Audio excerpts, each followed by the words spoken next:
याद रहता है कि कुछ जर्नीज जो होती है लाइफ चेंजिंग होती हैं, वो भी इसके लिए याद है कि मेरा जॉइनिंग लेटर आया था और मैंने वो फाड़ के फेंक दिया था, डैड को दिखाया। इंजीनियर, मैं सॉफ्टवेयर इंजीनियर हूँ भाई देवे भाई। हम बॉयज़ की एक बेसिक फिलॉसफी होती है, हमें चाहिए होते लौंडे। और लौंडों का लाइफ को क्रैक करने का जो तरीका है ना, it's never the soft way. कभी सॉफ्ट वे में आप क्रैक नहीं कर पाओगे। वो सीरियस बातों पे सीरियस नहीं होते वो सीरियस होते हैं जब अपनी बेटी को गोद में लेते हैं। हमें नहीं पता, ये वाला सुख नहीं पता हमें। नहीं पता तो मुझे भी नहीं। आज भी सुबह मैं राइड पे गया था, एक छोटा सा इंसिडेंट हुआ, एक बाइक गिर गई दोस्त की, मेरे पैर में पूरे कीचड़ लगा हुआ है, बट गिर गई। अब क्या मातम बनाओगे वहां बैठ के? या फिर ये होता है अब गिर गई चल ठीक है कोई बात नहीं, अगली बार ऐसे नहीं मोड़ेंगे, अगली बार इतनी नहीं झुकानी, गिर जाती है अपनी बाइक कि अपने को अभी कंट्रोल नहीं आया। लेकिन इसमें लौंडा बना पता है क्या है, 10 मिनट बाद फिर उतनी झुका के ट्राई कर रहे हैं कि आप कैसे नहीं मुड़ेगी। और आप जब रगड़ते हो, I am so sorry to say this but it's little brutal but honest है, क्योंकि मैंने किसी को खोया है। मतलब तो मेरे साथ एक भैया थे, कह रहे प्रांजो मैं कहाँ भी हूँ, चल कन्याकुमारी देख के आते हैं। मैं कहा कन्याकुमारी, मैंने कहा हजरतगंज के आगे नहीं है। 5 दिन में प्रिपरेशन करी। हम जब राइड्स वगैरह तब तक जितनी भी की थी तो 200-400 किलोमीटर चलाई, डेस्टिनेशन पहुंच गए और आराम से सोया। कल परसों एंजॉय करा, 2 दिन बाद वापस। अब यहाँ तो रोज सुबह उठ के 600 किलोमीटर चलानी है, 800 किलोमीटर चलानी है, तो वो एक एक्सपीरियंस था, एक लर्निंग कर्व था। लेकिन जैसे जैसे मैं लखनऊ से दूर होता चला गया और शहर, भाषा, लोग बदलते गए, तो वो एक्सपीरियंस अलग कुछ सिखाती है, बहुत कुछ सिखाता है। लॉन्ग ट्रिप के लिए आपका फेवरेट रॉयल एनफील्ड मॉडल क्या है? मेरी खुद की डुगू क्लासिक 350। रोड पर आपका सबसे स्कैरी मूवमेंट कौन सा है? जब कोई सुंदर लड़की दिख जाए और आप पलट के ना दिख पाओ। भाई एक चीज जो आप बिना कभी लिए ट्रैवल पे नहीं निकलते? बाइक की चाबी। फनी है भाई आदमी।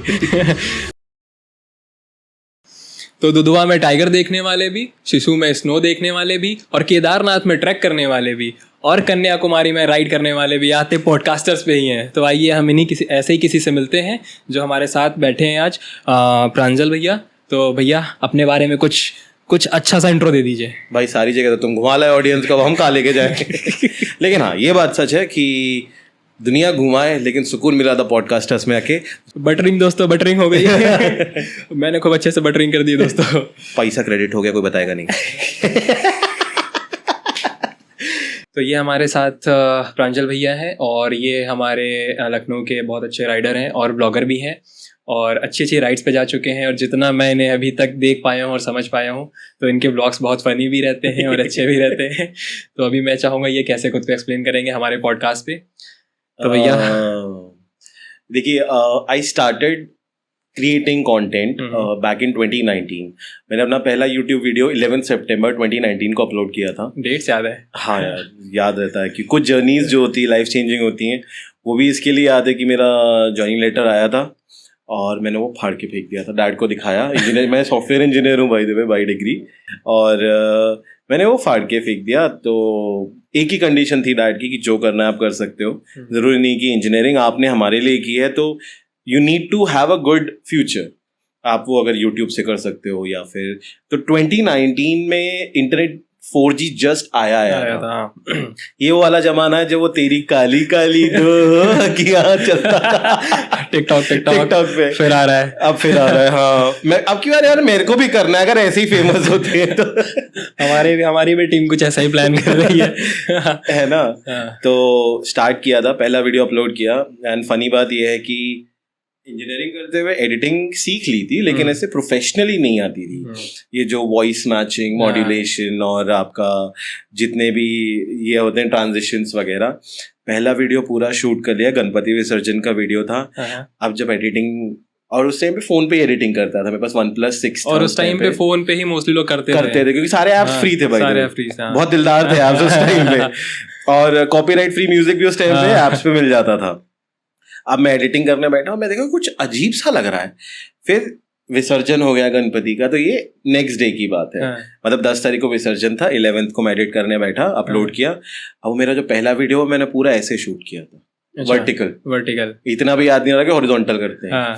और अगर आप जाके उस वीडियो को देखोगे तो उसमें कभी म्यूजिक आ रहा है, कभी आवाज आ रही है, वो बस अपलोड हो गया था। तो वहां से मैंने इस जर्नी को शुरू करा था। धीरे धीरे करके आप जैसे लोग भाई लोग मुझे मिलते गए, तो पहले हम लोग जब रिकॉर्ड करते थे तो मैं I started off with travel, लेकिन फिर कोविड आ गया था अनफॉर्चुनेटली।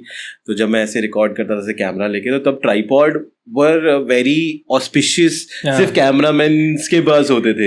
ये सेल्फी स्टिक वाला जमाना है। सेल्फी स्टिक में अगर ऐसे ट्राइपॉड पे परचेज करता था तो अरे ये कुछ तो कंटेंट क्रिएटर कुछ तो बड़ा कर रहा है ये। नहीं उस टाइम पे कंटेंट क्रिएटर तो वर्ड भी बहुत अनकॉमन था। उस टाइम पे था अरे शादी वाले हो, फोटो खींचोगे, शादी में वीडियो बनाओगे।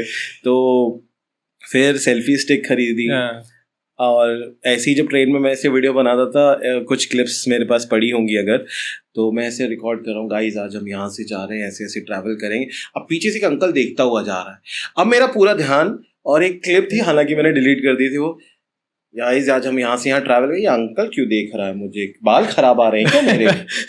मतलब कितनी क्लिप्स ऐसे खराब करी है मैंने, क्योंकि वो लोग जैसे ट्रेन में या स्टेशन में लोग आपको ऐसे देखते हुए जाते हैं। अच्छा, उस टाइम पे ये कुछ डिफरेंट लगता भी था कि ब्लॉगर का कॉन्सेप्ट उस टाइम पे था ही नहीं। हाँ, अब कोई देखता था कि ये क्या कर रहा है कैमरा लेके, और ये क्या ही कुछ तो सेल्फी स्टिक क्या लेके कर रहा है, तो वो थोड़ा सा डिफरेंट लगता भी था लोगों को। वहां से शुरू करा, फिर कोविड आया तो घर में मम्मी के साथ बैठ के खाना बनाया।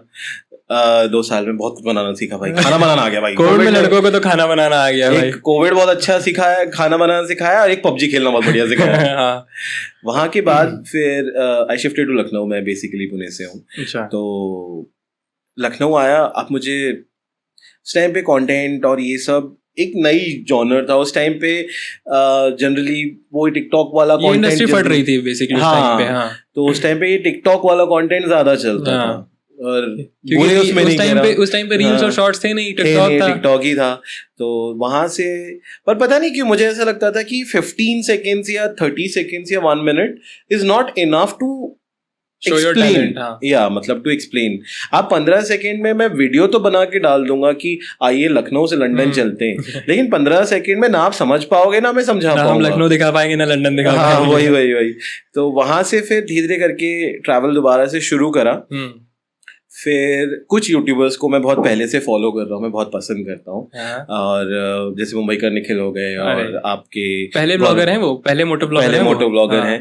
तो नो शेम की, देखो हर ब्लॉगर और हर कंटेंट क्रिएटर या जो भी आप फील्ड में हो, आप उसको देख के सीखते हो जिसके आप इंस्पायर होते हो। मैंने भी सोचा था कभी कैमरा लगा के बाइक पे मैं जाऊंगा, लेकिन कभी फिजिकली उस चीज को अप्लाई करना मुझे लगा नहीं कि होगा। मतलब मुझे बहुत ट्रिकी लगता था कि बाइक चलाओ, फिर कैमरा लगाओ, फिर बोलो 3 वे स्ट्रीट। फिर मैंने दोबारा से ट्रैवल करना स्टार्ट किया पिछले साल 2023 में मैं गंगोत्री गया था। मेरी पहली बार जिंदगी में बर्फ देखी। फिर पिछले साल मैं मनाली गया, वहाँ पे बाइक रेंट पे ली, मनाली सिसु मनाली। हाँ जी, वो एक्सपीरियंस किया पहली बार। वहाँ पे बाइक चलाई मैंने, लगा कि हाँ यार बाइकिंग इज अ थेरेपी। फिर लास्ट ईयर जब मैंने अपनी बाइक खरीदी, फाइनली लगा कि अब बाइक ले लेनी चाहिए, ट्रिप करनी चाहिए। तो बाइक ली, पहले 1-2 ट्रिप्स। लकीली रॉयल एनफील्ड का जो ट्रैवल कल्चर है वो बहुत अच्छा है। वहाँ पे लोग आपको सिखाते भी हैं और वो आपको समझाते भी हैं द डूज एंड डोंट्स। वहाँ पे ये नहीं होता कि जैसे आप कहीं जा रहे हो, बाइक गिर गई तो 4 लोग हंसेंगे आप पे, वो सिखाते हैं कि इसको उठाना कैसे। हाँ, कि आप गिर रहे हो मतलब आप प्रोग्रेस कर रहे हो, मतलब आपने कुछ ट्राई किया, ना कि गिर गया देख। मतलब हमसे भी गिरी है बाइक भाई, सबसे गिरती है, और भारी बाइक है, वो ना गिरे तो फिर क्या ही गिरे। बिल्कुल। तो पहला ट्रिप मैं दुधवा गया था, जिसे दुधवा नेशनल पार्क हम लोग गए थे। वहां पे हमने क्या बोलते हैं, नदी के किनारे बाइक चलाई थी, और बाइक इतनी धसी हुई थी। मैं आपको एक फोटो दिखाऊंगा, वो आपने शायद कोई क्लिप भी डाली, बाइक परचेस करने के जस्ट बाद की क्लिप है कि एक बुलेट आधी से ज्यादा जमीन के नीचे है, ऐसा लग रहा है कि धरती का सीना फाड़ के आ रही है वहां पे अलग से। मैंने वो क्लिप देखी की है, मैंने रिसर्च की है थोड़ी। Good work. तो वहां से फिर ब्रेकफास्ट राइड्स मैंने ज्वाइन करना शुरू किया। एक दिन हम ऐसे ही बैठे हुए थे, तो मेरे साथ एक भैया थे, कह रहे प्रांजो मैं कहाँ भी हूँ, चल कन्याकुमारी देख के आते हैं। मैं कहा कन्याकुमारी, मैंने कहा हजरतगंज के आगे नहीं है। कन्याकुमारी है, वो दूर है, वो बहुत दूर है। कह रहे यार देख, या तो सोच सकते हैं या चल सकते हैं, 2 में से एक काम करना है। This was if I am not wrong इस साल ये 3rd या 4th फेब की बात है, और 9th फेब को मैं कन्याकुमारी के लिए निकल चुका था। 5 दिन में प्रिपरेशन करी, जो मिला वो रख लिया, जो नहीं समझ में आया वो नहीं समझ में आया, और बस बाइक ली, सामान पैक किया। उस ट्रिप पे पहला दिन बहुत ट्रिकी गुजरा कि पहले दिन 600 किलोमीटर बाइक चलाई। जनरली हम जब राइड्स वगैरह तब तक जितनी भी की थी तो 200-400 किलोमीटर चलाई, डेस्टिनेशन पहुंच गए और आराम से सोया, कल परसों एंजॉय करा, 2 दिन बाद वापस। अब यहाँ तो रोज सुबह उठ के 600 किलोमीटर चलानी है, 800 किलोमीटर चलानी है, तो वो एक एक्सपीरियंस था, एक लर्निंग कर्व था। लेकिन जैसे जैसे मैं लखनऊ से दूर होता चला गया और शहर, भाषा, लोग बदलते गए, तो वो एक्सपीरियंस अलग कुछ सिखाती है, बहुत कुछ सिखाता है। मेरे लिए उस ट्रिप पे तेलंगाना तक 2 बहुत लाइफ चेंजिंग एक्सपीरियंस है, जिसके बाद मुझे ऐसा लगा कि गलत या वक्त बर्बाद नहीं कर रहा हूँ मैं। तो मेरे यूट्यूब पे उस पे लिंक पड़ा हुआ है। हम जा रहे थे, हमने तेलंगाना हम पहुंचने वाले थे, it was somewhere in the afternoon. हमने अपना पहला 1000 किलोमीटर पूरा किया था, तो हमने ऐसे फिस्ट पंप किया था उस वीडियो में। और थोड़ा आगे चले थे, एक ब्लैक स्कॉर्पियो थी, वो बार बार हॉर्न बजा रहे, और हम अपनी फॉर्मेशन में, हम अपने उस पे कनेक्टेड थे। तो मैंने कहा यार ये बार बार हॉर्न बजा रहा है, तो टिपिकल अपनी यूपी मेंटालिटी की, भैया काली स्कॉर्पियो वाला हॉर्न बजा रहा, देख लो भैया यमराज तो नहीं है भाई। अब वो बन गया है, वो है, और काले शीशे वैसे। तो थोड़ा सा डर भी लगा, अब घर से हम इतने दूर हैं, और हम नेक्स्ट जो हमें सिटी पड़ने वाली थी वो 70-80 किलोमीटर दूर थी।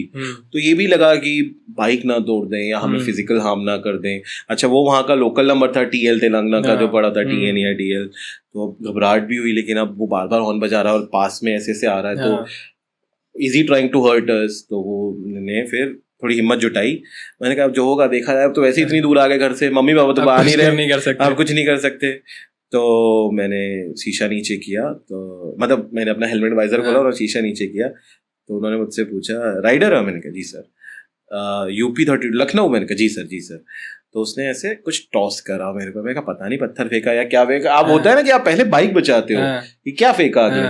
तो गौर से जब मैंने देखा तो उसने ठंडी पानी की बोतल और एक कोल्ड ड्रिंक की बोतल टॉस करी थी। कि आप गर्मी में बाइक चला रहे हो, और फरवरी थी, साउथ इंडिया ऑब्वियसली हीटअप होना शुरू हो चुका था। उसने पानी दिया तो, और कोल्ड ड्रिंक दी। तो अब लगा यार नहीं, अच्छा आदमी बुरा आदमी, समझ में नहीं आया।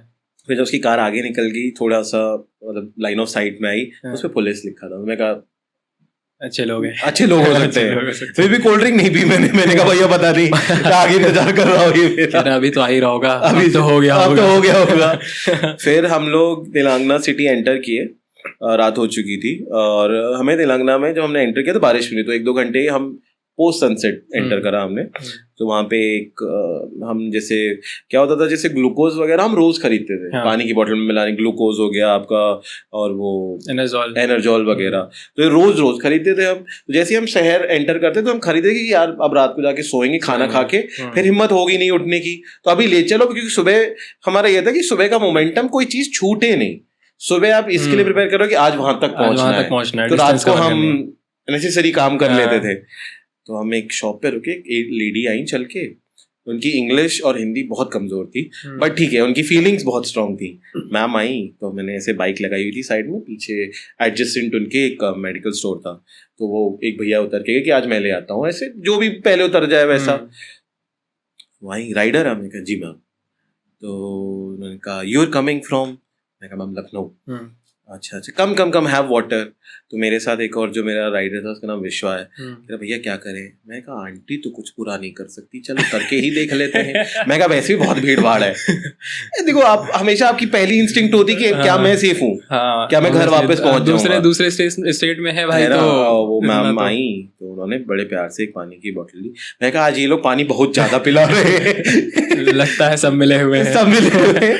लेकिन हमने कहा मतलब उनकी बॉडी लैंग्वेज से समझ में आ रहा था कि वो जेन्युइनली केयर में उन्होंने हमें बुलाया। उन्होंने अपनी गियर वेयर उतारे, पूरा शील्ड ऑफ आर्मर उतार के हमने वहाँ रखे। मैंने कहा पानी पी लेते।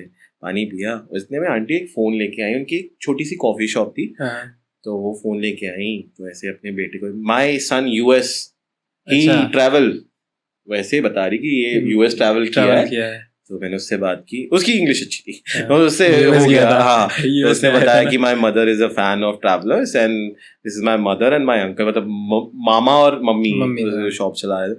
और मामा भी रिटायर्ड IAS थे भाई, बड़ा आदमी था। हाँ, अच्छा, वहाँ के लोग हम्बल होते हैं, बहुत हम्बल होते हैं। उनको देख के हम फंबल कर रहे थे, उनके हम्बल को देख के। तो वो आए और बहुत प्यारी सी उन्होंने गोल्डनिश कप में वो कापी पिलाई, कॉफी नहीं, काफी फिल्टर कापी वो लाई भाई, बड़ा अच्छा लगा वहां पे। अच्छा कई दिन हो चुके थे, मम्मी पापा की याद भी आ रही थी। हाँ। देखो कई बार ना एज मैन हम कह नहीं पाते, हम हाँ। एक्सप्रेस भी नहीं, पता नहीं क्यों ऑकवर्ड हो जाते। मैं आपके हाँ। सामने कह सकता हूँ कि डैड की मम्मी की याद आ रही है, हाँ। लेकिन मम्मी उनके सामने आ सामने जाएंगी नहीं तो कर- अब्बा डब्बा जब्बा हो जाता है। पता नहीं क्यों होता है। ये होता है ये हाँ। तो मुझे लगता है साइंटिफिकली प्रूवन भी है कि मेंस जो है अपनी फीलिंग्स को एक्सप्रेस नहीं कर पाते हाँ। वो किसी के सामने नहीं कर तभी पाते। तो लौंडे सिंगल जाते घूम रहे हैं। और वो अपने दोस्तों से भी नहीं कह पाते ढंग से। हाँ। वो दोस्त ऐसे होते हैं कि वो समझ लेते हैं, है ना, कि हाँ कुछ तो हुआ है, बताओ ना क्या हुआ है। जो मेरा फ्रेंड संचित है, जो हमारा को होस्ट हमने बताया, संचित, अरे भैया नमस्ते।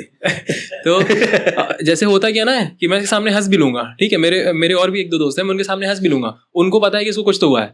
ये मेरे को समझ जाता है, कहता है कि क्या हुआ, रोज तो उंगली करते रहते हो, आज क्यों नहीं कर रहे हो, कुछ तो हुआ, बताओ क्या हुआ, बताओ। वे जस्ट ऑफ द कैमरा, लौंडे की दोस्ती जितनी गहरी बेइज्जती हाँ। उतनी गहरी दोस्ती। और हमारा पूछने का तरीका नहीं होता what happened baby, what happened, ये सब नहीं होता। मैं कुत्ते जैसी शक्ल बना बैठे हो, क्या हुआ है बे, आओ बैठक पे बैठे बताओ। ये होता है, ये इमोशन निकलता है तभी सामने वाला बोलता है। बिल्कुल। और लिटरली बोलता है ऐसे तो उंगली करते रहते हो, आज क्यों नहीं कर रहे, कुछ तो हुआ, बताओ क्या हुआ, बताओ। और फिर मैं इससे बोलता हूँ बताओ बोलो। हाँ, ये वाला सीन रहता है। मतलब और भी शब्द हम गंदे इस्तेमाल करते नहीं कर सकते, लेकिन तो दोस्त जब अपने होते हैं ना, तो आप सीधा सवाल हमें ना तो समझ में आता है, बोलते हैं ना आदमी की बुद्धि टेढ़ी होती है, वो एक्चुअली ट्रू है। हाँ, मैं आपसे बोलूँगा भाई आज उदास लग रहे हो, नहीं भाई उदास लग रहे हो, नहीं मैं बंदर सी शक्ल बनाए बैठे हो, क्या हुआ, आप तुरंत बता दोगे मुझे, ईगो हट जाएगा, ईगो हट जाएगा, क्या बोल रहे हो, बता रहा हूँ ना, बता रहा हूँ। तो दैट्स हाउ यू अनलॉक। तो फिर हम कन्याकुमारी में थे, हम तेलंगाना में थे। I'm so sorry तेलंगाना में थे, कॉफी पी हमने, फिल्टर काफी पी। हाँ। वहां पहुंचे तो तेलंगाना तक भी एक सरियल फीलिंग चल रही थी कि घर से दूर आ गए। लेकिन तब तक ये हो रहा था कि हर 500-600 किलोमीटर के बाद हमें एक शहर मिल रहा था। मतलब जो सीनरी थी वो अभी तक वो नहीं मिली थी जो चाहिए तो तेलंगाना तक was we just crossing cities after city. लेकिन तेलंगाना से जब हमने अपनी मदुरई की जर्नी शुरू करी, सुंदर जगह है वो, आप यकीन मानिए कि वो इतनी सुंदर थी कि हमने 25 घंटे नॉनस्टॉप बुलेट चलाई थी, 1150 किलोमीटर, 25 घंटे नॉन स्टॉप, सिर्फ फ्यूल और वॉशरूम ब्रेक्स के लिए हम रुके थे। हाँ मतलब तो obvious है। हाँ, लेकिन हम 11:30 निकले थे और अगले दिन 12:30 बजे हमने होटल में चेक इन करा, नॉन स्टॉप गए थे। और मतलब if I can show you the photo, आपने रेड सनराइज देखा होगा, ऑरेंज देखा होगा, पर्पल देखा है कभी सनराइज? मैं आपको पर्पल सनराइज दिखाता हूँ। मतलब मैंने भी लाइफ में पहली बार देखा, और कोई कैमरा ट्रिकरी नहीं, अनएडिटेड ये फुटेज है मेरा। हाँ, मैं आईफोन में चेक कर लेता हूँ। नहीं आप बिल्कुल आप चेक करना, ये देखिए मैं आपको दिखाता हूँ। पर्पल सनराइज वाज समथिंग जो कभी सोचा नहीं था। हाँ। तो जब वो देखा ना तो पता नहीं, मतलब प्रोसेस दिमाग का खत्म हो गया, लगा ये तो कुछ अलग देखा है, दूसरे प्लेनेट पे आ गए, यूनिवर्स बदल दिया। फोटो है अनएडिटेड, प्यारी है ये तो, और आपको तारे भी दिख रहे होंगे। ये देखिए, ये सनसेट हो चुका है, ये सनराइज है, ये सनराइज है, 5:56 AM का फोटो है भाई, सुंदर लग रहा है। देखिए, ये देख संचित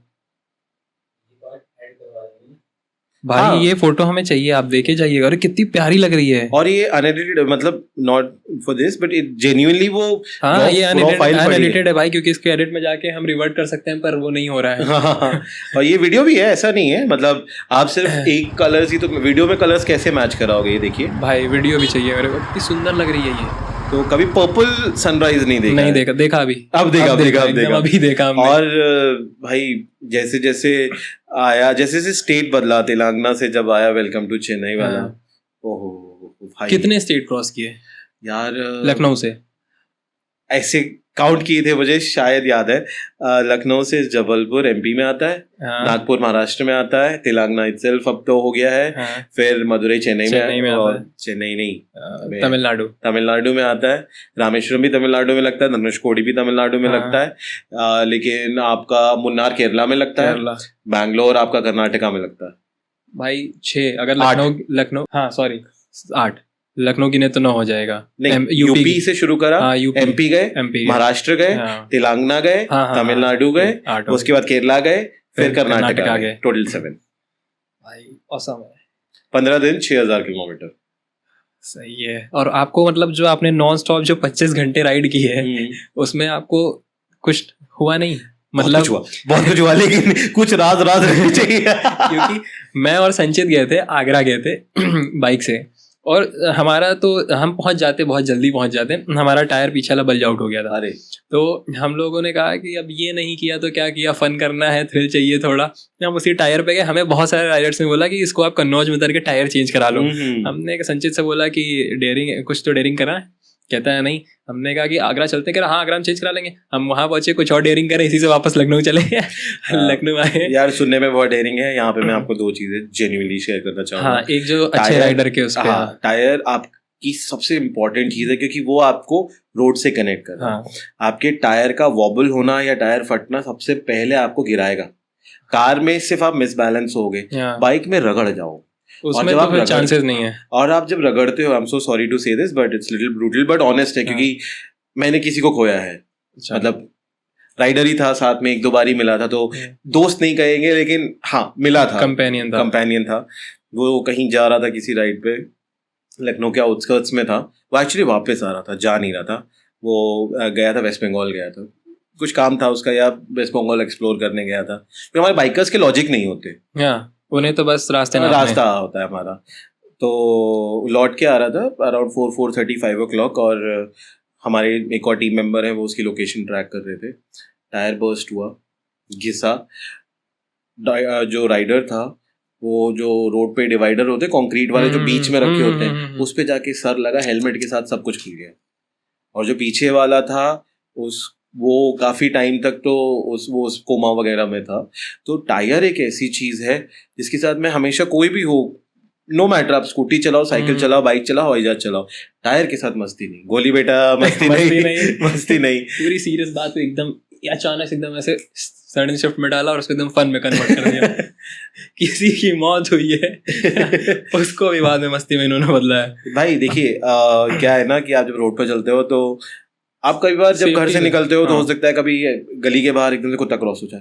आप पूरे रास्ते से सोचते हुए अगर आप सब्जी भाजी तरकारी लेने जा रहे हो तो सोच भी सकते हो, लेकिन जब आपको पता है आपको कल भी बाइक चलानी है, परसों भी बाइक चलानी है, आपके पास ऑप्शन नहीं, क्योंकि ये पंगा आपने खुद लिया है, जो आपने लव मैरिज करके लेते हो। घर वाले बोलते तुम्हारी चॉइस थी, अब तुम झेलो, या तो पानी पियो या दाल खाओ, या तो तुम्हारी मर्जी है, तुम्हारी किस्मत है। तो आप जब ये पंगा आप खुद लेते हो ना, तो उसमें कुछ नहीं कर सकते, उसमें आप बिल्कुल कुछ नहीं कर सकते। तो टायर के साथ हम हमेशा ये बोलते हैं, स्पेशली क्योंकि समर तो अब 9 महीने चलता है, अब तो कहाँ 4-5 महीने का। टायर्स में अगर आप राइड कर रहे हो या आउट सिटी ट्रैवल करना चाहते हो, तो हमेशा कोई स्पॉन्सरशिप नहीं, कोई बस एक स्मार्ट तरीका, आप हमेशा अपनी बाइक में नाइट्रोजन डलवा के रखिए, क्योंकि जब टायर चलता है, चाहे वो सर्दी हो या गर्मी हो, वो गर्म होता है, एक्सपैंड होता है। तो नाइट्रोजन काफी हद तक टायर को ठंडा रखता है। तो आपको सेफली, देखिए सेफ 100% कुछ भी नहीं, लेकिन कंपेयरली आपको सेफली घर पहुंचाएगा। अब बाइक से जा रहे हैं तो सेफ्टी के लिए तो नहीं जा रहे हैं, वहां तो हमें थ्रिल चाहिए, इसीलिए बाइक से जा रहे हैं। बिल्कुल। लेकिन एक इंसिडेंट के बाद मुझे ऐसा लगा कि लाइफ बदली मेरी। मैं जब कन्याकुमारी से लौट के आ रहा था, पूरा ट्रैवल फिनिश कर चुका था और लखनऊ एंटर कर चुका था, डैड को बता चुका था घर पे, पापा तैयारी कर रहे थे कि अरे इतना लंबा बेटा घर आया है, इतना उससे। वृंदावन पे मेरा एक्सीडेंट हुआ था, वृंदावन योजना पे। इनोवा वाले ने मुझे साइड डैश किया था मेरी बुलेट को, और मेरी बुलेट का एक ऐसा हिस्सा बर्स्ट आउट हुआ है जो लोग कहते हैं कि यार ये हिस्सा आप तोड़ नहीं सकते, इसको आप कुछ नहीं कर सकते। इनोवा ने मुझे साइड डैश किया था, मैं आपको वही दिखा रहा हूँ। वो क्लेम में नहीं मान रहे होंगे? नहीं, क्लेम व्लेम सब मिला यार। रॉयल एनफील्ड वाले कॉर्पोरेटिव लोग हैं। ये देखिए, ये मेरा इंजन क्रैंकीस बर्स्ट हुआ, ये देखिए। ये सच में पॉसिबल नहीं, वो सही कह रहे हैं। हाँ। और मैं अपनी बाइक से ऑलमोस्ट 20 फीट दूर जाके गिरा था। तो जिन सर ने मुझे पहली बार उस रोड पे उठाया था, तो उन्होंने मेरे से पहला सवाल जो किया था, कि मेरे दिमाग में, क्योंकि जब डैश हुआ तो एक आवाज कुछ सुना मैंने बहुत जोर से, और फिर मैं बाइक से छूट गई हाथ से, दूर जाके गिरा। तो मुझे याद है कि मेरा सर लगा था और हाथ वगैरह, लेकिन मैंने पूरे गियर्स पहन रखे थे। तो जिन सर ने मुझे पहली बार उठाया था, उनका पहला सवाल था, बेटा जिंदा हो का लाश हो? That question still is in my head. और इसी टोन में उन्होंने मुझसे पूछा था, कि क्योंकि हेलमेट पहन रखा था और हेलमेट के अंदर बलक लावा था, तो एकदम से नाक तक तो हाथ जाएगा नहीं ऑब्वियसली। तो उन्होंने, बेटा जिंदा हो का लाश, ऐसा। और जब उन्होंने उठाया तो कुछ सेकंड के लिए मैं ब्लैंक आउट डेफिनेटली हुआ था, हाँ क्योंकि सर भी रोड पे लगा था, लेकिन हेलमेट मैंने पहन रखा था, सारे गियर्स पहन रखे थे, तो लकीली ज़्यादा डैमेज मेरी बाइक को हुआ। हाँ, मुझे इम्पैक्ट इंजरी सी शोल्डर पे, नी पे, एंकल पे, जो जोर से गिरने से लग सिर्फ जाता। इम्पैक्ट था, मतलब सिर्फ कुछ ऐसा इम्पैक्ट, हाँ कुछ सीरियस नहीं नहीं हुआ। था। कोई वो मैं ट्रॉमा सेंटर मुझे ले जाया गया था, मॉम डैड वहीं पहुंच गए थे। इस मामले में मेरी एनफील्ड के जो मेरे राइडर्स है, जो एक्चुअल ब्रदरहुड है बाइकर्स का, तो मेरे फ्रेंड्स मेरी जो लोकेशन है उसे रोज ट्रैक करते थे। अच्छा। लाइव लोकेशन 9 घंटे के लिए मैं शेयर कर देता था। तो उनका एक हमारे भैया है प्रशांत भैया, उनका मैसेज आया, तो वृंदावन योजना पे इतनी देर से क्या कर रहा है, क्यों रुका हुआ है? तो मैंने कहा भैया मैं एक्सीडेंट हो गया। कहाँ? मैंने कहा ये वृंदावन योजना पे कोऑर्डिनेट्स हैं आपके पास। जिंदा है? मैंने कहा हाँ। कुछ टूट गया? मैंने कहा बाइक पूरी खत्म हो गई भैया, क्योंकि वो राइट मतलब तो मैंने देखा पूरा राइट का पूरा इंजन का इम्पैक्ट कवर था, फटा पूरा इंजन वगैरह सब बिल्कुल खत्म हो गया, और बाइक में से धुआं निकल रहा था। तो मैं और डर गया कि बाइक खत्म है, बाइक जल ना जाए। पहला इंस्टिंक्ट ये था कि धुआं निकल रहा तो मैं जलेगी। हमने मूवीज और उसमें वही देखा है, वही देखा है कि धुआं निकला फटा। लेकिन वो इंजन ऑयल था, गर्म इंजन ऑयल था, जो क्योंकि मेरा साइलेंसर भी फट गया था, तो वो उस पे ड्रिप हो रहा था, तो वो वेपर हो रहा था। हाँ, वेपर हो रहा था। तो within I don't think so 15वां मिनट लगा होगा, अंडर 15 मिनट्स ऑलमोस्ट 8 से 10 राइडर मुझे ऐसे गोला बना खड़े थे। मेरे मॉम डैड से पहले मेरे राइडर्स आ चुके थे। ये ब्रदरहुड है, कम्युनिटी है हमारी राइडर्स की। और उनमें से जो लोग पहुंचे थे मेरी हेल्प करने, उनमें से 6-7 को तो मैं पहली बार मिल रहा था। बिलीव मी, मतलब जैसे होता है ना कि कभी राह चलते किसी को देख लिया तो हाँ मैं जानता हूँ ये भी बाइक पे कभी तो मिला था यार, देखा है, मिला नहीं है। हाँ, कोई मेरा बैग उठा के दे रहा है मुझे, कोई कुछ, एक ने मेरा फोन दिया मुझे, और गोप्रो वगैरह सब, क्योंकि हेलमेट पे माउंटेड था, मुझे उठाया। मॉम डैड को भी फोन कर दिया उन्होंने, क्योंकि एक नंबर तो हमेशा शेयर करते ही हैं। तो पापा को फोन कर दिया, अंकल लड़का आपका बिल्कुल ठीक है, सिर्फ बाइक खत्म हुई है, चिंता मत कीजिए। तो मॉम डैड को थोड़ा सा ये लगा कि हाँ, मतलब हाँ कि लोग वहाँ हैं, और लोग वहाँ हैं, और हाँ समझदार लोग हैं। हाँ, और मेरे साथ के जो राइडर्स थे वो घर जाने को तैयार नहीं कि भैया आपके साथ आए। मैं कहा यार अब तो मुझे एडमिट होना पड़ेगा ट्रॉमा सेंटर में, क्योंकि हेड इंजरी थी, यहाँ पे हल्की सी सूजन आ गई थी, क्योंकि मैं चश्मा पहनता हूँ, मेरा नंबर है मेरा, तो मेरा चश्मा ना ऐसे जैसे मैं इस साइड से गिरा तो ये इम्पैक्ट की वजह से टूट गया, और वो यहाँ लगा। अच्छा, जस्ट इम्पैक्ट लगा, जैसे ऐसे इधर से, तो वो इधर पूरी सूजन आ गई थी। सबको लगा कि ब्रेन इंजरी भी हो सकती है। ऑब्वियसली हेलमेट पूरा टूट गया। इतना खतरनाक इम्पैक्ट तो इंसान का यही रहता है कि भाई सर पे लगी है, राइट। तो उन्होंने कहा भैया आपके साथ जर्नी शुरू की, घर तो नहीं जा रहे। मैंने कहा पागल हो तुम लोग, 15-15 दिन से अपने घर वालों से नहीं मिले हो, तो एक्सीडेंट होना तो हो गया है ना, जिसकी गलती थी उसकी है, ठीक है कोई बात नहीं, वो एक अलग बात है। लेकिन मैं कहा यार एक अच्छी बात है ना कि राइडिंग गियर्स पहन रखे थे। तो उसने कहा हाँ भैया ये बात ठीक है, और वो घर जाने को तैयार नहीं। मेरे जब अराउंड मेरा 7:30-8 o'clock एक्सीडेंट हुआ था ट्रॉमा सेंटर में, MRI, CT स्कैन और आपका ये जितने भी मेरे एक्सरे हुए, 2:30-3 बज रहा था रात का।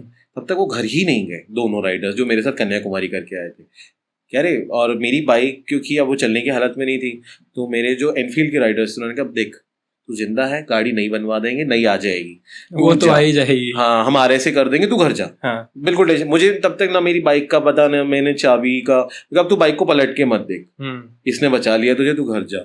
और मैं आई गेस मैं 3:30-4 बजे सुबह घर पहुंचा था, और एक दिन तो मेरा बेड पे ही निकल गया कि मैं प्रोसेस ही नहीं कर पा रहा हूँ क्या क्या हुआ है। घर जाके बड़ा रोया कि बाइक के साथ गया था लेकिन आ नहीं पाया। क्योंकि आप पता है भैया एक बड़ी अजीब सी इमोशन बाइक से अटैच हो जाता है। आप जब घर से बहुत दूर होते हो ना, तो एक इकलौती चीज जो आपकी अपनी होती है वो आपकी बाइक होती है, जिसपे आपका पूरा कंट्रोल होता है और जिसपे आप पूरे डिपेंडेंट होते हो। जी बिल्कुल, अच्छे में भी, बुरे में भी, सही में भी, गलत में भी। तो मैं बड़ा रोया घर जाती, तो मम्मी पापा को लगा कि इसे दर्द हो रहा है, बता नहीं रहा है, ऐसे वैसे। अब इमोशंस तो बता नहीं पाते हैं, और बाइक के लिए कैसे ही बताएं, इंसान के लिए नहीं बता पा रहे हैं। घर नहीं आई, मम्मी पापा ने कहा कोई बात नहीं। 2 दिन बाद फिर मेरे ग्रुप वालों ने फिर सब मेरे घर पे आए अगले दिन, सब देखने, रिपोर्ट्स वगैरह वगैरह सब ने देखी, मिले मुझसे। मैंने कहा भैया बाइक का क्या? अरे तू अभी भी बाइक को लेकर बैठा है? मैंने कहा नहीं भैया बाइक घर आनी। कह रहे अच्छा ठीक है। फिर एनफील्ड वाले पीपल बहुत बढ़िया थे। मैंने कहा भैया मेरे एक्सीडेंट को 1 महीना पूरा नहीं होने देना, हाँ मेरी बाइक चाहिए करके 1 महीने से पहले घर। मैंने कहा या तो बाइक चाहिए या नई बाइक चाहिए, नहीं तो बाइक ही नहीं चलाऊंगा आज के बाद। मतलब वो जिद गलत थी, लेकिन वो उस टाइम पे वो एक इमोशन वैसे ही मेरे लिए काम कर रहा था। क्या ठीक है, उसी बीच होली भी थी भाई, 15-16 मार्च के आसपास इस साल होली थी। तो का ठीक है, होली के ब्रेक के बावजूद मुझे 18 तारीख को फोन आया या 18 मार्च को, तो ये गाड़ी बन गई। और मैं अभी भी घर पे मैं सहारा ले लेके चल रहा हूँ अभी भी शोल्डर और ठीक होने से पहले बाइक आ गई। हाँ, और तो मैंने कहा भैया ये घर ले जाने के लिए है कि बन गई है पूरी? मैंने कहा भैया सारे पार्ट्स आ गए, सारा इंश्योरेंस अप्रूव हो गया है आपका, कल से बनना शुरू होगी। तो मैं कहा ठीक है, मैं कल से वहां आके बैठूंगा। मैं 3 दिन रोज गोमती नगर से MGS जो आपका मौसी में है वहां आता था मेट्रो से। अच्छा। और बैठता था, अपनी बाइक को खुलते हुए देखता था और वहां बैठे बैठे रोता था उसका एक एक पार्ट जब खुलता था। और वो बहुत ट्रॉमेटिक था एक तरीके से मेरे लिए। वो बाइक, पहली बाइक जिसके साथ आप इतना लॉन्ग ट्रेवल पे गए हो, हाँ, आपने इतनी सारी जर्नी मेमोरीज बनाई उसके साथ, और आप उसको खोलते हुए देखोगे, हाँ, बहुत बुरा लगता है। बुरा लगेगा। It's like seeing your own child. Duggu वही है ना? हाँ वही है, मेरी बाइक का नाम डुग्गू है। तो हम खुली 3 दिन, पता नहीं क्या हुआ, 4th डे जब 20th की बात है, 20 तारीख को उन्होंने मुझे कहा भैया कल गाड़ी घर ले जाना। मैंने डैडी को बताया, डैडी कल गाड़ी घर आ जाएगी। डैडी ने कहा चला पाओगे? चल तो पा नहीं रहे हो तुम। Obviously he was right. मैंने कहा डैड लेकिन अगर मैं आज चला के नहीं लाया ना तो ये फियर कभी जाएगा नहीं दिमाग से। कहते हैं ठीक है मैं चलूं? मैंने कहा नहीं, मैं खुद कर लूंगा, मैं खुद ही जाऊंगा। कह रहे तो डैड को पता था कि वो मानेगा भी नहीं, समझा के इस टाइम पे फायदा भी नहीं है। कहा जा। मैं गया, मैं भैया बाइक पे जब पहली बार बैठा और बाइक स्टार्ट हुई पहली बार, दिल में धक धक हुई। अरे भैया मैंने उसकी रील डाली है उसकी डाली थी when my baby road for the first time after 27 days. देखा है रील डाली है मैंने, और वो रील डालते हुए भी मैं रो रहा था। अच्छा। हाँ, क्योंकि उसकी आवाज जब मैंने सुनी तो ऐसा लगा कि मेरी हार्ट बीट साथ में रिदम कर रही थी उसके। बट स्टार्ट हुई, मैं लेके आया, अब बाइक चला रहा हूँ, हेलमेट मैंने पहन रखा है, लेकिन जैसे ही मैं मौसी से निकल रहा हूँ तो जब भी कोई हॉर्न बजा रहा है तो मतलब मुझे वो ट्रॉमा, हाँ वो ट्रिगर कर रहा है। और मुझे पता था ये होगा, एंटिसिपेट में कर रहा था कि गुरु इतने आसानी से घर नहीं पहुंच रहे हो तुम, है ना, बस बच गए हो। डर नहीं गया है। तो मैं निकला, आया मैं तो अमौसी से एयरपोर्ट आते आते जब मैं पहली बार शहीद पथ पे पहुंचा, अब मुझसे बाइक 30-40 के ऊपर चलाई नहीं जा रही। पता है मुझे ऐसा लग रहा है कि कुछ मेरे हाथ नहीं चल रहे या पैर कोऑर्डिनेट नहीं कर रहे।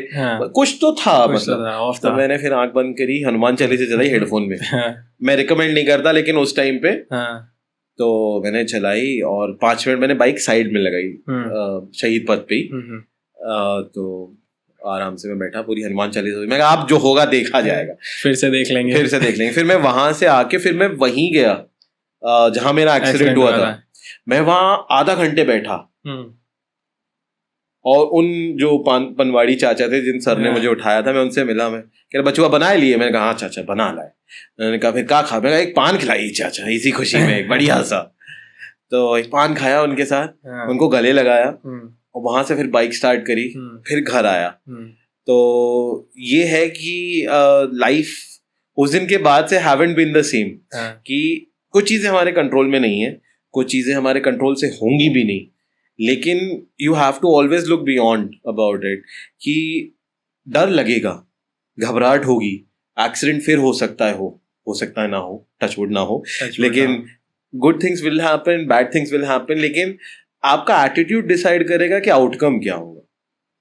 मैं गाड़ी घर लेके आया और पहली राइड पे जब मैं गया तो वही सारे राइडर्स थे जो मेरे घर आए थे, और मुझे एक ऐसा रिसेप्शन मिला कि जैसे ऑस्कर में किसी को मिल रहा हो कि लड़का हमारा वापस आ गया 2 महीने में। मतलब अप्रैल एंडिंग के आसपास मैं पहली राइड पे निकला था, मतलब ब्रेकफास्ट राइड पे। वहां पे इतना वार्म रिसेप्शन मुझे मिला था भैया कि मेरी आधा ट्रॉमा तो मेरा वहीं खत्म हो गया था, बचा कुचा जो था।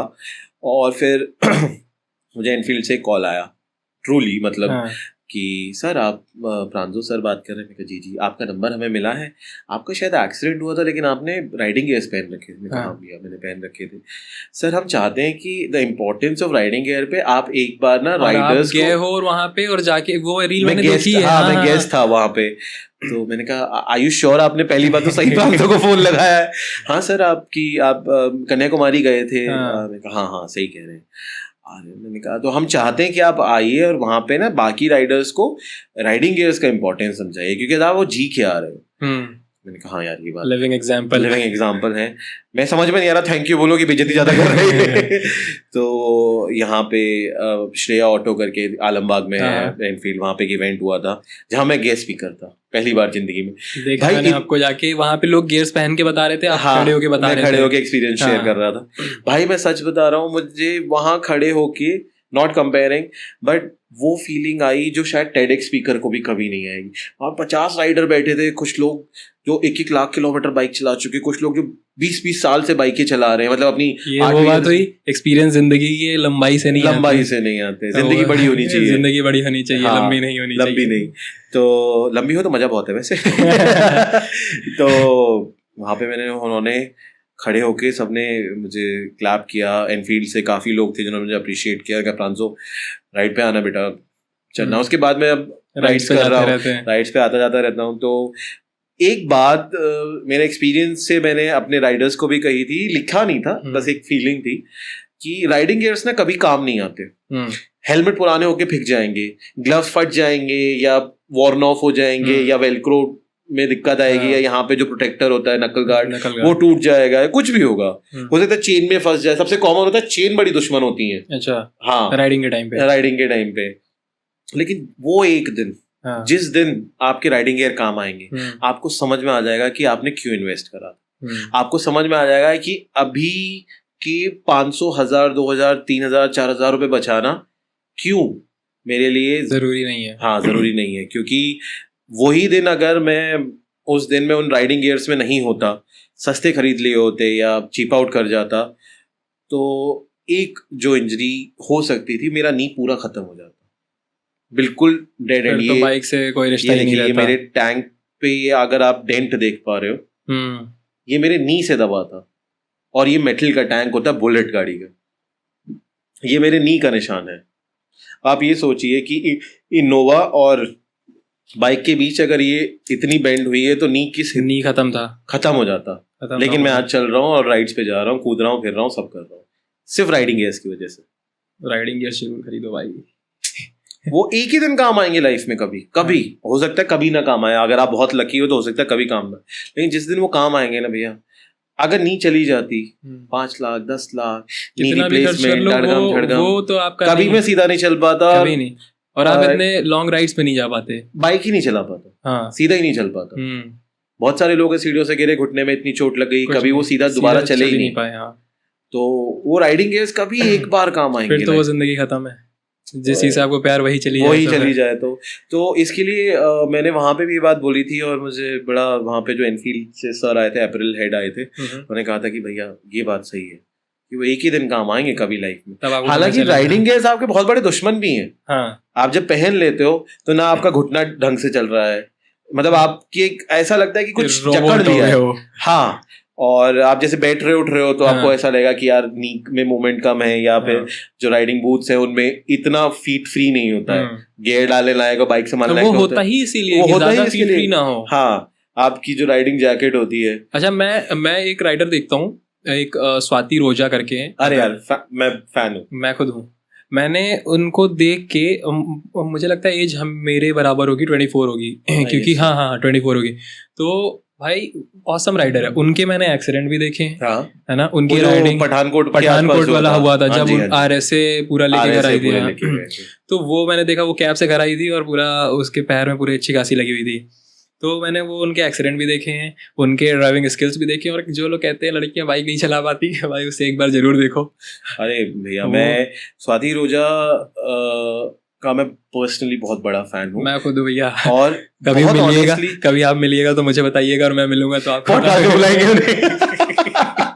तो भैया मैं बहुत ऑनेस्टली बता रहा हूँ, क्योंकि मुझे ऐसा लगता है कि आपको अपनी इंस्पिरेशन जरूर शेयर करनी चाहिए स्वाति रोजा जी का, क्योंकि ट्रैवलर तो मैं था ही, तो मेरे यूट्यूब रिकमेंडेशन में वीडियोस आते थे।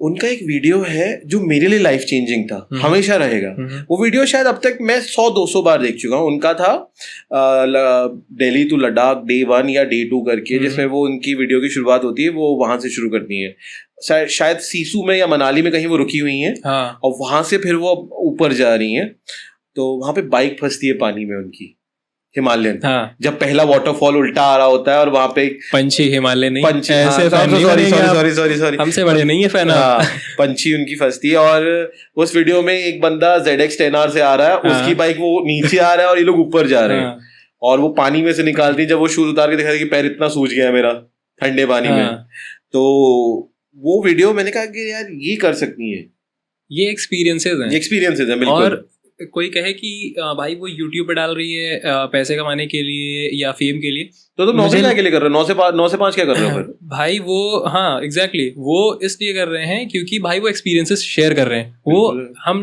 जैसे जो नॉन राइडर्स हैं उनके लिए मतलब का कुछ नहीं होगा, लेकिन जो राइडर्स हैं उनके लिए तो बहुत मतलब का है ना, वो उनके लिए एक्सपीरियंसेस है ना वो। बिल्कुल। और सबसे अच्छी बात ये लगी मुझे कि not comparing her with anyone else, लेकिन उनका जो पूरा ग्रुप है, दीप रंजन सच्चान, वो तो हमारे कानपुर के ही हैं। हाँ हाँ हाँ। और एक है चंदन भाई भाई सबसे प्यारा कैरेक्टर लगता है मुझे चंदन भाई। और इन लोग का सबसे अच्छा है कि ये लोग जो रुक के चाय पीते हैं हर राइड पे चाय होती है भाई, लेकिन चाय बहुत जरूरी है। अच्छा, लेकिन एक हाँ चाय तो जरूरी है। और एक चीज मैंने एक और देखा स्वाति रोजा का, उसमें ये था कि वो, मुझे लगता है आप अपनी मदर को कभी लेके राइड पे गए हो, बाइक राइड? हाँ हाँ, दूसरे स्टेट नहीं, दूसरा स्टेट तो नहीं, मेरी मम्मा थोड़ा बैक में थोड़ा सा वो है, हाँ, लेकिन मैं अपनी बाइक की पहली राइड, जो मेरा पहला YouTube video as a ride है, हाँ, वो मैं मम्मा अच्छा। को बाइक पे बिठा के यहाँ अयोध्या लेके गया। अच्छा, जैसे कि होता है जो जैसे लड़के बाइक खरीद लेते हैं और राइड्स पे भी जाते हैं, ये किसी ने नहीं किया होगा कि अपनी मदर को बैठा के नैनीताल लेके जाओ। हाँ बिल्कुल, मुक्तेश्वर। मेरे से बड़े फैन नहीं हो आप? सॉरी, मेरे से बड़े फैन नहीं हो। 1-1 हो गया, 1-1 हो गया। तो मैंने वो देखा भाई कि कुछ तो जीता है उन्होंने। भाई मेरा एक वीडियो उनका मेरे को इतना इम्प्रेसिव लगा था कि मुझे यकीन ही नहीं हुआ था, सच बता रहा हूँ वाला वीडियो। उन्होंने जब ये कुरुक्षेत्र से निकल रही थी, इन्होंने वो कुरुक्षेत्र में इन्होंने वहां पे अमीर सुखदेव पे खाना चाय पी थी, ब्रेकफास्ट, और वो लिए थे ग्रिल सैंडविचेस। ठीक है, जो बाहर ये लोग खड़े होके, ठीक है, ये वहां से निकले थे तो ड्रोन उड़ाया था, उसमें एक ट्रेन वाला शॉट है, उसके बाद एक ट्रक फंसा हुआ मिलता है, और वहां के बाद स्वाति ने अपनी बाइक 154 चलाई। क्लिप देखना आप, जस्ट ट्रक फंसने के बाद का वीडियो है वो। अच्छा, ठीक है। और क्या कंट्रोल था उनका, एक हाथ यहाँ पे था, ऑब्वियसली वो कैमरा एडजस्ट कर रही थी, और मैं 154 पे हिमालयन पे कंट्रोल पे रखना। और उनकी हाइट भी 5'3" या 5'2" वो खुद ही बताती है अपने ब्लॉग्स में। तो एट 5'2" हिमालयन, जो 5'8", 5'9" का बंदा भी थोड़ा सा डरेगा भाई। मैंने वो कंट्रोल देख के, भाई वो कनेक्शन जो बाइक के बीच में और राइडर के बीच में होता है ना, वो अगर मुझे लगता है वो दूसरी हिमालयन के साथ ना कर पाए जो उस पंछी के साथ कर पाती हैं। भाई बिल्कुल, आपने उनकी वाली सीरीज देखी अभी, जब ये लोग जनवरी में अभी लद्दाख गए थे, जब इन्होंने रेंटेड बाइक जम्मू से ली थी, पीछे एक वो रिकवरी वैन साथ में चल रही है, उसमें दीप भाई, स्वाति और शायद वो थे फैज भाई, नहीं इनके एक और फ्रेंड है ना जिन्होंने अभी कार ली है, अभी नहीं ध्यान है मेरे को। हाँ, तो ये 3 ही राइडर थे, चंदन भाई नहीं थे उस राइड पे, उस पे ये लोग गए थे फेब में, नहीं जनवरी का वो वीडियोस हैं, लास्ट वीडियो। और उसके लिए बहुत टाइम से प्लानिंग चल रही थी, शायद एक्सीडेंट के बाद की बात है, एक्सीडेंट के बाद की ट्रिप है। हाँ, तो वहां पे ये लोग गए थे, तो उनको वहां पे हिमालयन मिली थी, लेकिन उस हिमालयन में उनकी अगर आप वीडियो देखोगे तो राइडिंग इंप्रेसिव नहीं थी, वीडियो इंप्रेसिव था नो डाउट, क्योंकि खुद की बाइक नहीं थी ना, कनेक्शन बन ही नहीं पा रहा था। और हम कंटेंट बनाते हैं भैया, अगर आप उनके वीडियोस फॉलो करते हो तो हम कंटेंट बनाते हैं, हम हमेशा कंप्लेन करते हैं कैमरा माइक। अगर आपने उनका बहुत क्लोजली फॉलो किया है, उनकी मुक्तेश्वर वाली राइड के बाद, और उनकी जो राइड उन्होंने करी थी पूरा का पूरा ये लद्दाख वो कराई थी, उसके बाद वो सच पास गई थी, उनके आईफोन का अल्ट्रा वाइड कैमरा ही चलता था, रेगुलर कैमरा खराब हो चुका था, लेकिन फिर भी उनका कंटेंट ऑन पॉइंट था, विदाउट कंप्लेंट्स। कैमरे का नहीं, जैसे आपने मुझे बताया था कि आपने एंड्रॉइड से अपना चैनल मोनेटाइज किया था, तो मुझे लगता है कैमरा क्वालिटी मैटर नहीं करती है, आपका कंटेंट मैटर करता है कि आप क्या क्वालिटी डिलीवर कर रहे हो अपने कंटेंट में, आप कनेक्ट क्या कर पा रहे हो। मैं जब भी वीडियो अपलोड करता हूँ, आज भी भैया अराउंड 600+ ब्लॉग्स में अपलोड कर चुका हूँ, मैं हमेशा एक सवाल जो मेरे पास होता है, चाहे आप हो गए, भैया हो गए, आपकी मम्मा हो गई या कोई भी, मैंने अपलोड किया, मैंने आज तक बहुत बार कोशिश करी अपने मन के अगेंस्ट जाके कि आज कुछ थंबनेल लगा दूं, और अब बाप रे ये क्या हो गया, और अब बाप रे खर्चा हो गया।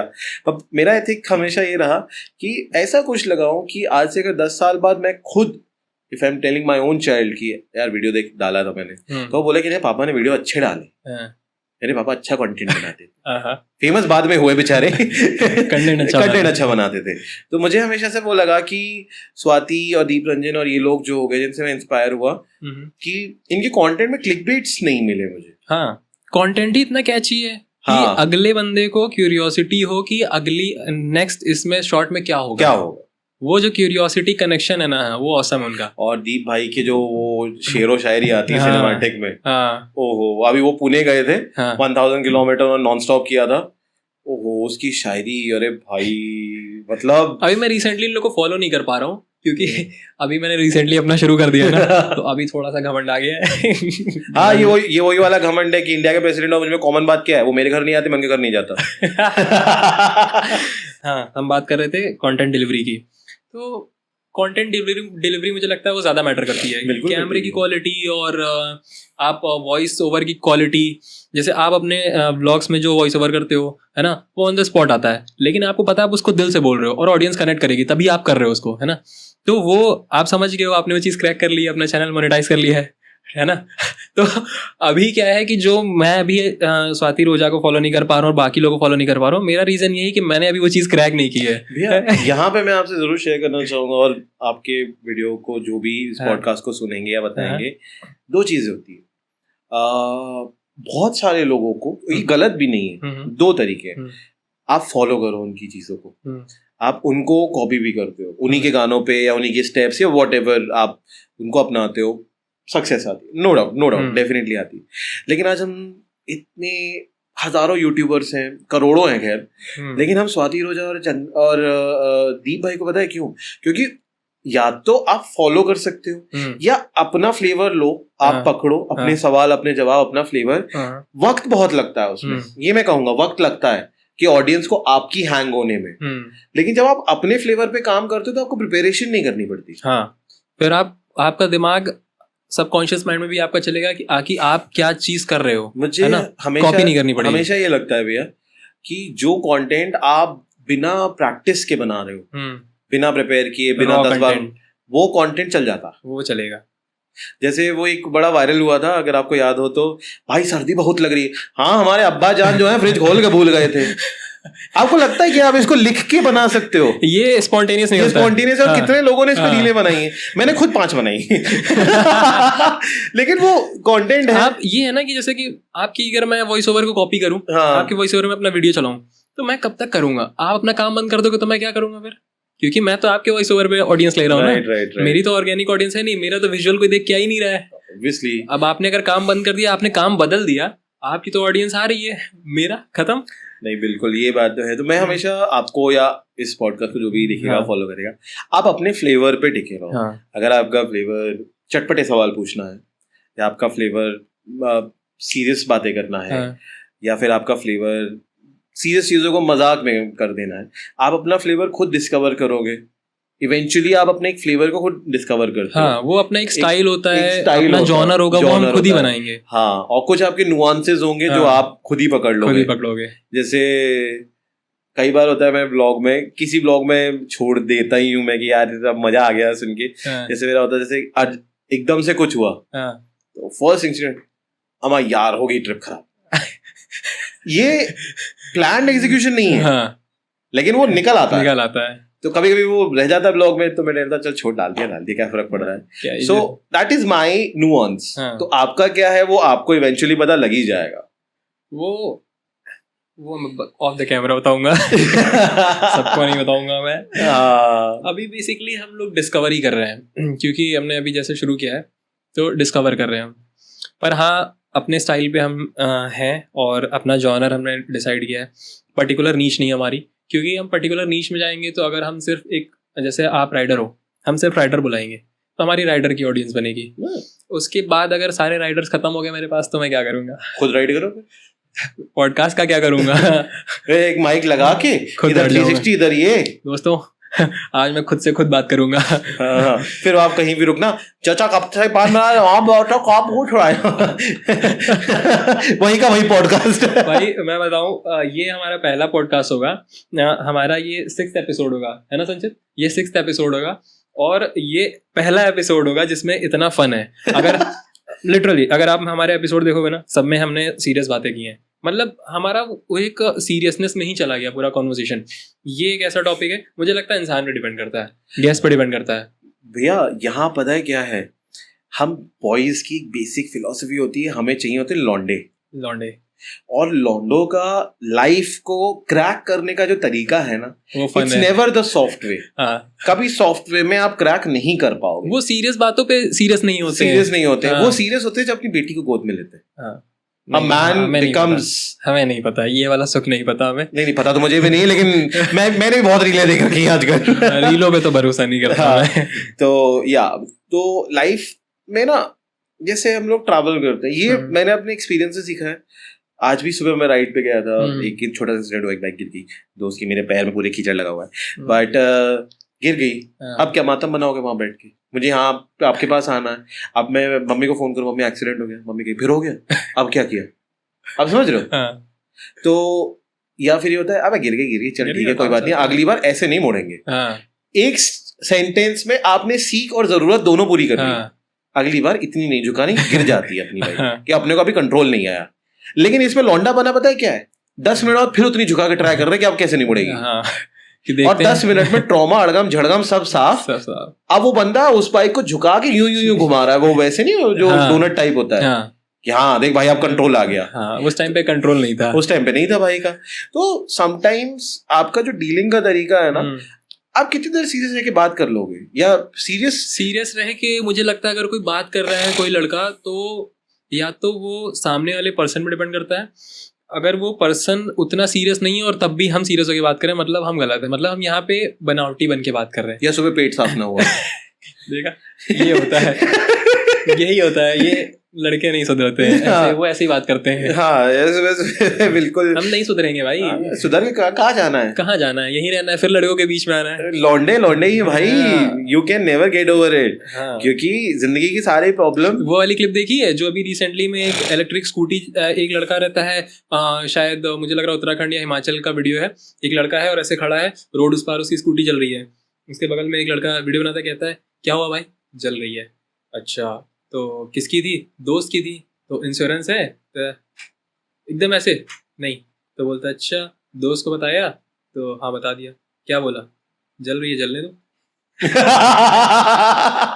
ऐसे एकदम ऐसे लग रहा है, जल रही है जलने दो, आ रहा है देख लेगा, क्या बोलेगा, दोस्ती तो है। क्या कर सकते हैं उसमें? जल रही है तो क्या करूंगा मैं? चूल्हा लेके आऊंगा, मार दूंगा कि क्यों जला दी तुमने? कुछ नहीं कर सकते। पहली बात तो ये इलेक्ट्रिक फायरवॉल लोग चलाते क्यों है? हाँ, मुझे बहुत रिस्की हो रखा है इस टाइम पे, बहुत रिस्की हो रखा है। हाँ, लेकिन अब धीरे धीरे लोग शिफ्ट कर रहे हैं, जरूरी है यार। पर एज पेट्रोल हेड हमें नहीं समझ में आती वो चीज, सॉरी। वो पता है इलेक्ट्रिक मुझे भी समझ नहीं आती है। मेरी एक फ्रेंड के पास है ओला, और नहीं राइडर नहीं, तो नहीं एडिटर नहीं ओला स्कूटी है मेरी फ्रेंड के पास। तो वो उसमें कुछ तो डिले है, और हम लोगों ने चलाई है पेट्रोल वाली। अब हम चलाएंगे उसको तो ऐसा होगा कि जैसे हमने एक्सलेरेट किया, वो गाड़ी थोड़ा सा डिले है, उसका 2 या 3 सेकंड का डिले है, हम घुस जाएंगे यार। पता है ऐसी एक दिन जब थोड़ा सा देखो, एज बाइकर कभी कभी आप नाराज भी होते हो, यू हैव योर डेज। हम लोग ऐसे ही बैठे थे, सब ऐसे लौंडे बैठे हुए, चाय पे बैठक, लखनऊ के लोग, हम तो बैठे हुए थे। अच्छा, एक भैया ने पूछा, प्रांतो क्या लगता है इलेक्ट्रिक स्कूटी क्या सच में पर्यावरण फ्रेंडली है? मैं भैया लॉजिक लगाओ तो नहीं है। हाँ। तो भैया काफी सीनियर है हमारे। हाँ। तो आलोक नाम है उन भैया का, मेरा भी नाम है। हाँ। तो कह रहे कैसे बताओ?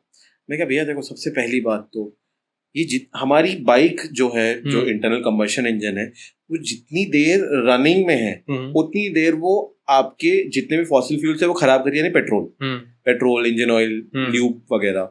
ठीक है, मैं कहा ये आपकी जो स्कूटी है जितनी देर खड़ी है उतनी देर ये खराब करती है, क्योंकि आप चार्ज कर रहे हो बिजली से। इंडिया में 60 to 80%, मुझे एग्जैक्ट नंबर नहीं पता है, लेकिन आप गूगल कर लेना। वो खड़ी रहती है तो चार्ज होती है, कि वो कोल एनर्जी से इलेक्ट्रिसिटी बनती है। हाँ। कोल जला ही रहे हो आप। हाँ। वो खड़ी है। हाँ। तो चार्ज हो रही है। हाँ। तो जितनी देर वो खड़ी है वो उतनी देर फॉसिल्स बर्बाद कर रही है। हाँ। हमारी जितनी देर चल रही है उतनी देर फॉसिल बर्बाद कर रही है। तो बर्बाद दोनों ही कर रही है, कुछ बदला नहीं है, नजरिया बदला है। हाँ। दूसरी बात, वो जिस फैक्ट्री में बन रही हैं, हाँ। जिस भी उसमें बन के आ रही हैं, उसमें जो रिसोर्सेज लग रहे, क्या वो फैक्ट्री इको फ्रेंडली है? नहीं। वो मैन्युफैक्चरिंग प्लांट जो मुझे है, लग रहा है अगर लिथियम बैटरी यूज हो रही है तो वो इको फ्रेंडली तो नहीं, इको फ्रेंडली तरीके से नहीं बनती है। हाँ, तो अब आपकी गाड़ी का प्रोडक्शन भी इको फ्रेंडली नहीं है, आप इलेक्ट्रिसिटी से चला रहे हो वो भी इको फ्रेंडली नहीं है। 5 साल या 8 साल इनकी जितनी भी मैन्युफैक्चरर्स गारंटी देते हैं, उसके बाद या तो आपको गाड़ी बदलनी है या ऑलमोस्ट 30 से 40%, एग्जैक्ट नंबर मुझे नहीं पता है, मैंने भी रीड करा था कहीं पे, बैटरी बदलवाओ। ये है बैटरी चेंज करा। अभी तो कुछ तो ऐसा है कि कुछ तो गाड़ियों का बैटरी का सब्सक्रिप्शन है, आई गेस, है ना? हाँ, कुछ कार्स आई हैं जिनका बैटरी का सब्सक्रिप्शन है। मैं अभी फॉलो कर रहा था जेरी रिग एवरीथिंग जो है, जेरी एक बहुत फेमस यूट्यूबर है, यहाँ यूएस के हैं, उनका काम है फोन तोड़ना। जेरी रिग एवरीथिंग, वो रिग ही करते हैं, शायद देखा मैंने, गंजे से हैं, शायद देखा हाँ। मैंने। तो उन्होंने टेस्ला, या वो अभी यूटा में उनका टेस्ला ली, उन्होंने कैलकुलेशन किया कि कितने साल या कितने किलोमीटर मैं इस टेस्ला को चलाऊंगा, जो कि उन्होंने अपने पूरे घर पे वो टेस्ला के वो लगा रखे सोलर पैनल, उसी से वो चार्ज कर रहे हैं, तो इतना पैसा बच के इतना कार्बन एमिशन, तो उनके कैलकुलेशन के अकॉर्डिंग जो उन्होंने करा है, लगभग 3.5 या 4 साल और जिन्हें कितने लाख किलोमीटर चलाने के बाद, क्योंकि वहां तो 100,000 होता है, वहाँ यहाँ 1 लाख होता है, वहाँ 100,000 होता है, कितने लाख किलोमीटर चलाने के बाद उनकी गाड़ी एक्चुअल कार्बन न्यूट्रल पे आई। और तब तक उन्होंने जो मैथ्स करके बताया अपने वीडियो में, पूरा डेडिकेटेड वीडियो है उस पे, वो ऑलमोस्ट 60% बैटरी की लाइफ साइकिल पे होंगे वो। तो आप कार्बन न्यूट्रल आते आते भी लाइफ साइकिल 50% से ज्यादा मतलब लगभग हो, तो फिर आप सेफ कैसे हुए? बस वो नजरिया बदला है, नहीं खाली बेचना आ गया लोगों, खाली वही कह रहा हूँ कि नजरिया बदला है इंसान का और अपना मार्केट बनाया उन्होंने, और कुछ नहीं किया है। बस एक क्या कहते हैं, इन्वायरमेंट फ्रेंडली के नाम पे कुछ तो बेच दिया है। हाँ भाई, जैसे बहुत पहले लोग कहते थे यार बेचने वाले कुछ भी बेच लेते हैं, कैसे प्रूफ करोगे? तो एक अंकल ने ऐसे ही कहा, अमा बहुत समय की बात नहीं है, लोग हवा भी बेच देंगे। लगा आपको फनी लगा? लेकिन अब आप कोविड के टाइम में सबसे ज्यादा क्या बिका था? ऑक्सीजन सिलेंडर और ऑक्सीजन कैन, उसमें होता क्या है? हवाई होती है भाई। बेचा गया, हवाई बेची है, बिक गई ना, बिक गई। और लोगों ने बहुत महंगे दामों में खरीदी है, मार्केट रेट के भाई 10-20 गुना रेट पे खरीदी है। तो बेचने वाले आपको हवा भी बेच देते हैं। कला होनी चाहिए, कला होनी चाहिए, पॉइंट है ना? पॉइंट तो है। तो भैया हमारे इस शो पे हमारा एक सेगमेंट होता है रैपिड फायर का, तो हम इस पे हम कुछ क्वेश्चंस पूछेंगे और आपको एकदम ऐसे तड़ा आंसर देने हैं। मैं बुलेट की स्पीड से, लेकिन आंसर्स देने के बाद हैम्पर भी लेके जाऊंगा। बिल्कुल भैया, ओमलेगला पास पे। तो हमारा पहला क्वेश्चन है कि डेयरिंग राइड कौन सी थी, फर्स्ट प्रपोजल या फर्स्ट डेट? यार ये तो फंसा दिया, धर्म संकट में फंसा दिया। लेकिन फर्स्ट डेट के बाद जब दोबारा आई लव यू बोलने जाना था और हाथ में रोजेस लग रहे थे, वो सबसे डेयरिंग राइड थी भाई। ठीक है। तो आपने आपका फेवरेट फूड कब डिस्कवर किया, गर्लफ्रेंड के साथ में या जब आप राइडिंग पे थे? जब गर्लफ्रेंड के साथ राइड करने जा रहा था और पहला प्रपोजल हो चुका था, तो अब इम्प्रेशन जमाना था कि आई नो दिस, और ऐसा ना हो कि वो कुछ मंगा ले और माचा का मचिया हो जाए हमारा, और ये भी प्रिटेंड करना है कि I like matcha. Okay. So ride पे आप निकलने से पहले सबसे पहले क्या करते हो, गर्लफ्रेंड को लोकेशन शेयर या बाइक का मूड चेक करते हो? पहले हनुमान चालीसा पढ़ता हूँ कि गर्लफ्रेंड का मूड अच्छा बना रहे, ताकि लोकेशन भेजने के बाद मैं सेफली राइड करूँ। ये भी सही है, टेंशन फ्री। हाँ, टेंशन फ्री। सबसे अच्छी राइड कौन सी थी, मनाली या कन्याकुमारी? यार दोनों राइड से मुझे कुछ अलग सिखाया। मनाली में मैंने पहली बार बर्फ़ देखी, और कन्याकुमारी में मैंने पहली बार अपनी बॉडी का एंड्योरेंस देखा कि मैं लखनऊ से कन्याकुमारी जा सकता हूँ। तो एक विजुअल ट्रीट थी और एक मेंटल सेटिस्फेक्शन था। और आपने देखी है, आप भूल गए हो, पर्पल सनराइज। पर्पल सनराइज तो देखिए भाई, बिल्कुल देखिए, मुझे याद है। राइड पे आप चाय प्रेफर करते हो या कॉफ़ी? चलने से पहले चाय और wild riding coffee. Great. Long trip के लिए आपका फेवरेट रॉयल एनफील्ड मॉडल क्या है? मेरी खुद की डुगू क्लासिक 350। रोड पर आपका सबसे स्कैरी मूवमेंट कौन सा है? जब कोई सुंदर लड़की दिख जाए और आप पलट के ना देख पाओ। हाँ भाई। एक चीज जो आप बिना कभी लिए ट्रैवल पे नहीं निकलते? बाइक की चाबी। फनी है भाई आदमी। सबसे ब्यूटीफुल जगह जहां आपने राइड की हो और वो कौन सी है? पंबन ब्रिज। कौन सी? पंबन ब्रिज, ये कहाँ पे? जो आपको रामेश्वरम, जो पंबन ब्रिज है, हाँ। रामेश्वरम एक्चुअली एक आइलैंड है, पंबन आइलैंड, जहाँ रामेश्वरम जी हमारे जिन्हें हम पूछते हैं, तो अराउंड मुझे किलोमीटर्स एग्जैक्टली नहीं याद है, वो ब्रिज है और वो दोनों नदियों को कनेक्ट करता है। मेरे पास फोटो है उसका, आपको दिखाऊंगा। सब शेयर करके जाइएगा आप। बिल्कुल, आप टेंशन मत लो, आज फोन खाली करके जाऊंगा मैं। तो वो सबसे खूबसूरत था, क्योंकि रात को मेरे को दो मौके मिले। एक मैं सनराइज में वहां से गुजरा, और जब मैं पहली बार वहां आ रहा था तो रात हो चुकी थी, तो मैंने दोनों मोमेंट देखा है। ठीक है। कोई मैकेनिकल इशू आपकी बाइक में जो आपने खुद ठीक किया राइड पे? मेरी राइड पे या बहुत सारे हुए, एक नहीं है, बहुत सारे इश्यूज फेस करे हैं इवेंचुअली धीरे धीरे करके। आज मैं अपने आप को सीना ठोक के कह सकता हूँ डिग्री नहीं है, लेकिन मैकेनिक बहुत अच्छा हूँ। बुलेट बना दूंगा मैं। बुलेट वालों खा जाएंगे। सबसे लंबा टाइम आपने बिना नहाए निकाला हो राइड पे? नहीं, इसका एक रीजन ये है कि राइडिंग में आपका फोकस 100% होना चाहिए, जिसमें आपको नींद अवॉइड करनी होती है। तो हमेशा जो भी राइडर्स हैं वो कोशिश करते हैं कि अपनी राइड की शुरुआत नहा धो के करें, कि आप अवेक हो, आप वेल स्लेप्ट हो। तो नहाना is something I don't compromise. नए राइडर्स के लिए आपकी एक बेस्ट एडवाइस? सोच के गाड़ी मत चलाना, और अगर बिल्कुल नहीं सोच रहे हो तो कहीं भी पहुंच जाओगे।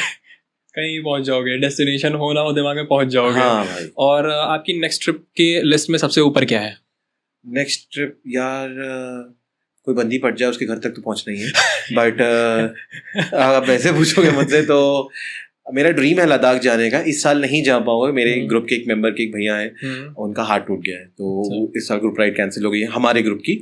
लद्दाख खुला है, आप जा सकते हो, लेकिन हाँ, लद्दाख में भी मेरा स्पेसिफिक उमलिंगला जाने का मन है। उमलिंगला पास 19,024 फीट, सबसे टॉप की highest motorable pass of the world, और हाईएस्ट रोड भी कहते हैं उसको, पिच रोड। वो हाईएस्ट रोड पहले उसे कहते थे आपका खरदुंगला पास को, लेकिन उसके बाद उमलिंगला हो गया। अरे वो मैंने उस जगह को मैंने उसमें पूरा अपनी डायरी में नोट कर रखा है, मुझे यहाँ जाना है, तो ये सब पूरा बना रखा है मैंने।